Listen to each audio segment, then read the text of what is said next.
Hajápolással kapcsolatos trendeket, illetve divatos frizúrákat mutatunk be önöknek. Az egészséges, szép hajhoz hozzátartozik, hogy ne legyen száraz a vége, valamint hogy fényes legyen és dús.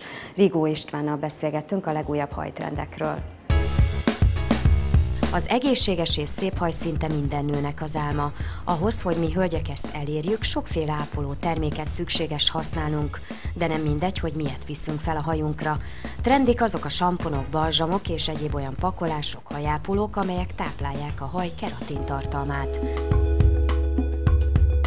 A fésülhetőség, a rugalmasság, a formatartó képesség, az mind-mind megtaláljuk, viszont az ott, amitől plusz súlya lesz a hajnak, az viszont nincs benne.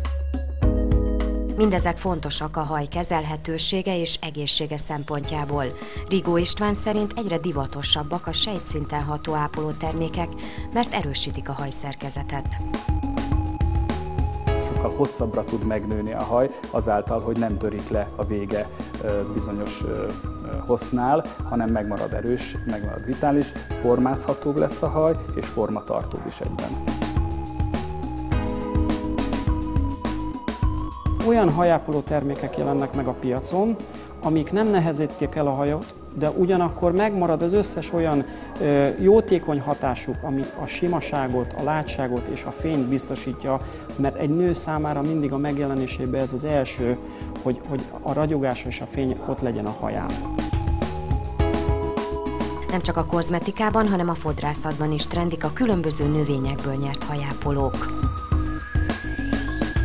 Az argánfa termésének ből kinyert olaj, az a természetben megtalálható legmagasabb E-vitamint tartalmazza, és az avokádó és a jójóvaolaj még párosul ez mellé, most ezek a legdivatosabbak a mai hajápolásban. A hajápolás több fázisból áll, tisztításból, majd balzsamból, amely a fésülhetőséget teszi lehetővé, és lehet használni még maszkot és egyéb ápoló termékeket is személyre szabottan. Dalmának vékony szálú a haja, modellkedik, ezért gyakran igénybe van véve a haja. Az ápolást maximálisan igényli, de mivel vékony szálú, egy nagyon óvatos, nagyon könnyű kezelést kell neki biztosítani, melytől fényes, lágy és könnyen kezelhetővé válik a haj, vagyis nem nehezedik el. Ruff Attila szerint minden haj igényli az ápolást. Még egy festetlen hajnál is a színápolás, a színvédelme szükségeltetik, illetve nyilván attól függően egy szőkehajnál nagyobb az igénybevétel. Talán több a vékony szálú szőkehaj eredendően, de a festett hajnál mindenképp színtől függetlenül nagyon-nagyon fontos a színvédelem, illetve a hajápolás. A hajápolás a mai modern nőnél már elkerülhetetlen, és a megjelenésen kívül a közérzetünk javítása szempontjából is fontos.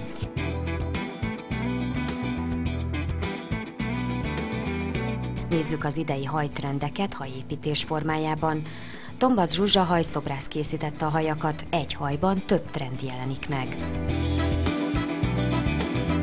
A hosszú hajaknál, amit így a fertőzésnél ki tudok hozni, minden megengedett. Tehát a szövés, a sodrás, a fonás, a csomózás, amit majd fogok képviselni. Tehát és ezek olyan egyszerű, de nagyszerű, de mégis azért utcai és hordhatóságot is képviselnek. A színpadi látványt különböző hajtechnikákkal lehet fokozni.